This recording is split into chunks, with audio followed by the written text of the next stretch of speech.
Salut tout le monde, salut les monégasques, bienvenue pour un nouveau débrief. Et donc oui, c'est un nouveau débrief, la trêve internationale est enfin terminée, enfin, c'est toujours une éternité ces trêves internationales. Et en plus c'est toujours un sacré bordel pour préparer les matchs de championnat. Voilà, j'ai l'impression qu'il y a de plus en plus de matchs des équipes nationales, avant il y en avait 2, maintenant il y en a 3, les joueurs reviennent tard. Et tout ça, c'était le contexte un petit peu d'aujourd'hui, avec des joueurs qui sont arrivés très très tard cette semaine pour préparer le match contre Paris.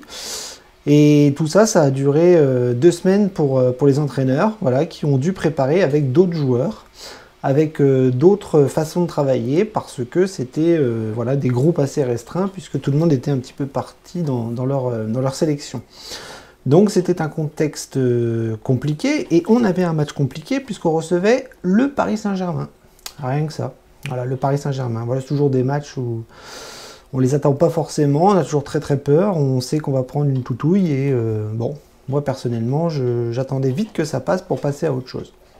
Mais bon, le contexte était celui-là, difficile de préparer le match, donc difficile pour Monaco, difficile pour Paris, mais il a bien fallu le préparer, et on a vu que tout au long de la semaine, il y a eu des petits pépins pour Monaco, parce qu'il y a eu des blessés qui ne revenaient pas, il y avait du Covid, il y avait des suspendus à cause de cartons, et en plus, c'était pas des remplaçants, quoi, hein, des vrais titulaires. Donc on savait qu'on allait commencer avec une équipe bancale, une équipe peut-être entre guillemets bis, et c'était bien compliqué, et c'était bien difficile de deviner quel résultat on allait faire contre un Paris Saint-Germain qui eux aussi avaient des absences. Donc c'était assez équilibré au niveau des conditions de préparation. Donc voilà, donc le Paris Saint-Germain, il n'y a pas besoin de le présenter, on sait que c'est une équipe qui marche sur la Ligue 1, mais en ce moment elle a des petits soucis avec son entraîneur, avec les blessés, avec les, enfin voilà, toutes les problématiques que vous connaissez du côté de Paris. Et donc nous, il fallait qu'on se concentre pour recevoir donc ce vendredi soir le Paris Saint-Germain avec une équipe voilà, très expérimentale.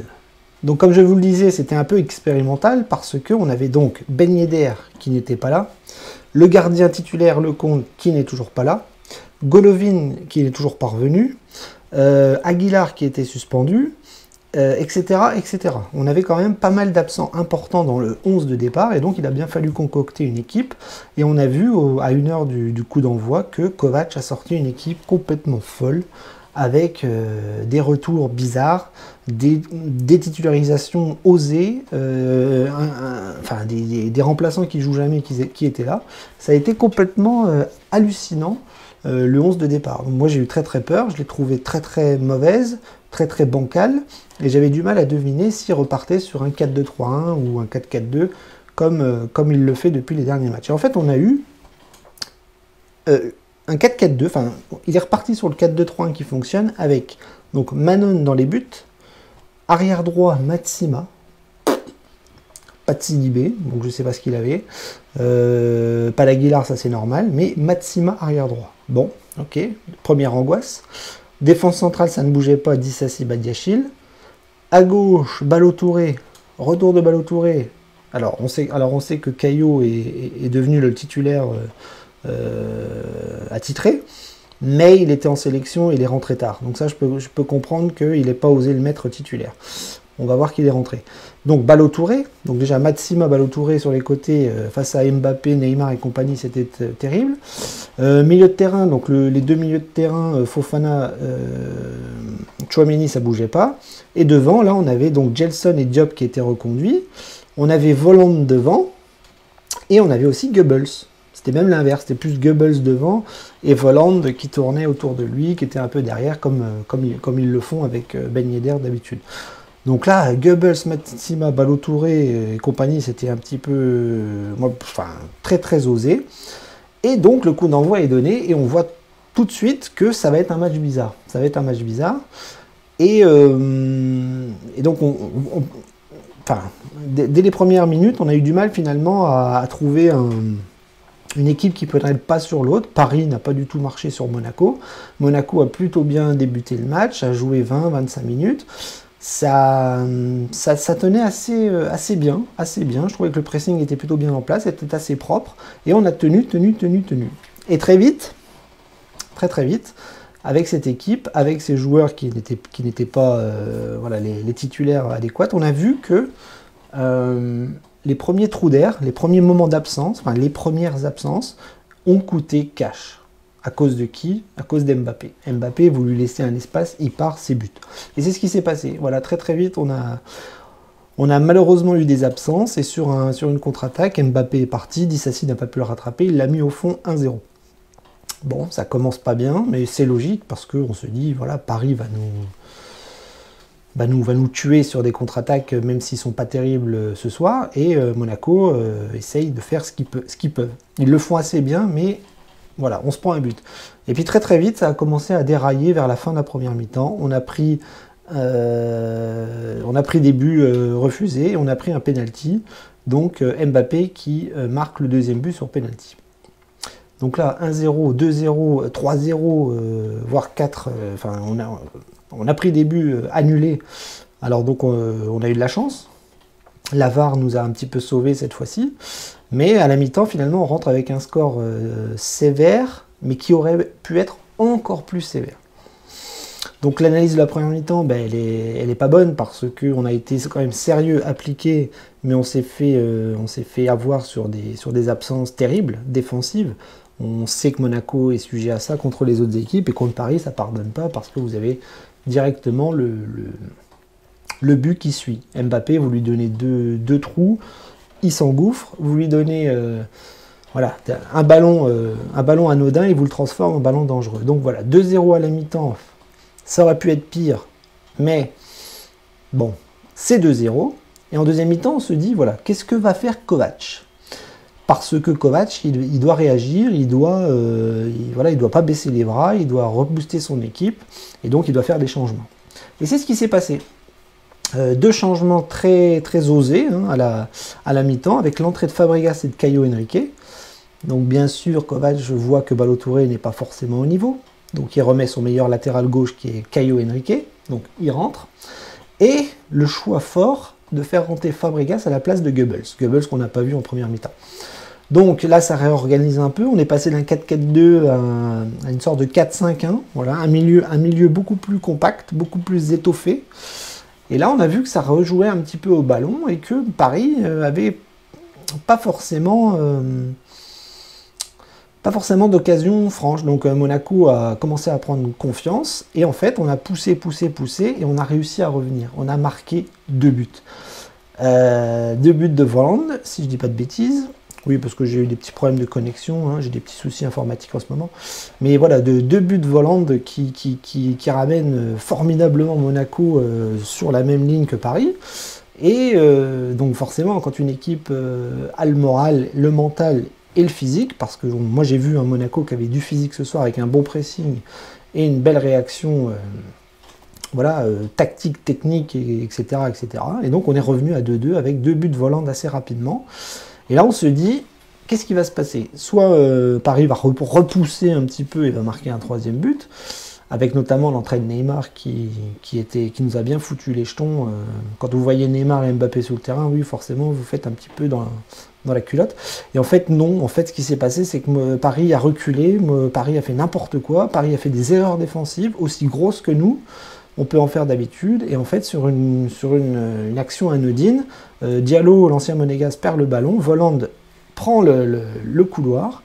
Enfin, le couloir, oui, il est sur le côté gauche, il rentre dans la surface, il se fait accrocher, penalty. Waouh! Alors là, c'est formidable. Penalty pour Monaco, Fabregas le tire et le transforme. 3-2. Et là, il ne reste pas beaucoup de temps, je pense qu'il reste 10 minutes. Et là, le miracle s'est produit, nous avons gagné. Nous avons gagné 3-2 contre le Paris Saint-Germain, c'est absolument fantastique. Et on a réussi une magnifique opération sur tous les niveaux, sur tous les plans, c'est-à-dire qu'on enchaîne 3 victoires consécutives, on bat le premier de Ligue 1, l'ogre parisien, on se place bien au niveau du classement pour notre projet, notre objectif qui est l'Europe. Et donc c'est une soirée absolument fabuleuse parce qu'on a réussi à battre le Paris Saint-Germain. Monaco a battu le Paris Saint-Germain. Donc que dire de plus? Rien, c'est juste fantastique. Et oui, je le répète, c'est fantastique. Nous avons battu le Paris Saint-Germain. Donc maintenant que je vous ai un petit peu donné mon avis général sur la rencontre avec les buts et le scénario, donc je vais parler un petit peu des joueurs parce que c'est important de voir que finalement, malgré les absences, malgré les fortes absences de ce soir, eh bien, on a réussi à s'en sortir. Alors, je ne dis pas que les remplaçants ont fait un match extraordinaire, loin de là. On va voir qu'il y a eu vraiment des joueurs en dessous, mais bon, ce qu'il faut souligner ce soir, c'est l'état d'esprit collectif. Kovac a réussi à insuffler ça, ça y est, ça prend, ça fonctionne, ça marche. On a fait 11 matchs et on s'est remis la tête à l'endroit, on est sur le bon chemin, on gagne, la confiance revient, enfin, tout va bien. Donc le gardien ce soir, c'était Manon, donc on a vu que c'est pas un grand gardien. C'est pas un grand gardien, loin de là. Il fait le travail en attendant que le compte revienne. Il n'est pas exceptionnel, il a pris 3 buts, voire 4 en première mi-temps. Il s'est fait crucifier par les attaquants parisiens. Et il avait fait une boulette à Nice, donc on voit que c'est pas la sécurité sociale, pas du tout. Mais, il faut bien un gardien dans ces cages. Et il fait le travail comme il peut. Voilà, donc pour moi c'était un match pas terrible parce qu'il prend 2 buts, mais puis je ne l'ai pas vu de faire d'arrêt exceptionnel. Il a même fait 2-3 sorties un peu hasardeuses, des mauvaises passes en première mi-temps, donc ça a été un peu compliqué pour Manon. Au niveau de la défense, donc on a vu que les latéraux avaient complètement changé parce que nous, nos latéraux maintenant c'est clairement Aguilar à droite, Caio Henrique à gauche, et en première mi-temps on avait Matsima et Ballo. Alors, Matsima, on va faire vite, ça a été très compliqué pour lui, mais je pense que c'est normal. Il est jeune, c'est pas forcément son poste de prédilection, on l'a plus vu dans l'axe, nous, à Monaco. Et il a essayé de tenir quand même Mbappé et compagnie, donc ça a été un match très très très difficile pour lui, mais il a quand même assuré le poste, malgré ses défauts et malgré ses petites absences par-ci par-là. Voilà, je n'ai pas forcément envie de le revoir sur ce poste-là. On a envie de revoir Aguilar. Maintenant, Sidibé, je ne sais pas si on le reverra. Mais voilà, il a dépanné, il a fait le job, il a fait ce qu'on lui demandait. Et je pense que Kovac sera fier de lui, malgré une prestation moyenne. Enfin, c'est mon avis. À gauche, Ballo-Touré, c'est toujours pareil. C'est-à-dire que c'est puissant, ça monte, ça court vite, mais alors c'est très très triste techniquement, quoi, hein. Encore des centres à l'aveugle au deuxième poteau, des ballons pas très bien donnés, et voilà, un déficit technique extrêmement élevé pour Ballo-Touré, hein. Et maintenant que Caio Henrique est arrivé, on le voit encore plus. Donc voilà, des latéraux un petit peu en difficulté, qui ont essayé de faire le job pendant les 45 premières minutes, mais ça a été pour moi un petit peu compliqué pour ces deux-là. Pareil pour la défense centrale, hein, finalement ça a été un petit peu chaud en première mi-temps parce qu'on a pris plein de buts. On en a eu 2 officiels, mais on a pris des vents pas possibles avec Mbappé. Dissassi qui s'est fait bouffer sur le premier but. Voilà, il a essayé d'être costaud après pendant tout le match, mais bon, on a vu qu'en première mi-temps, c'était un peu compliqué. En deuxième mi-temps, ça a été un peu mieux parce qu'on était un petit peu plus solide collectivement, défensivement, ça a été un peu mieux. Mais première mi-temps, on a quand même pris des sacrés bouillons. Contre Paris, j'ai envie de dire, c'est normal.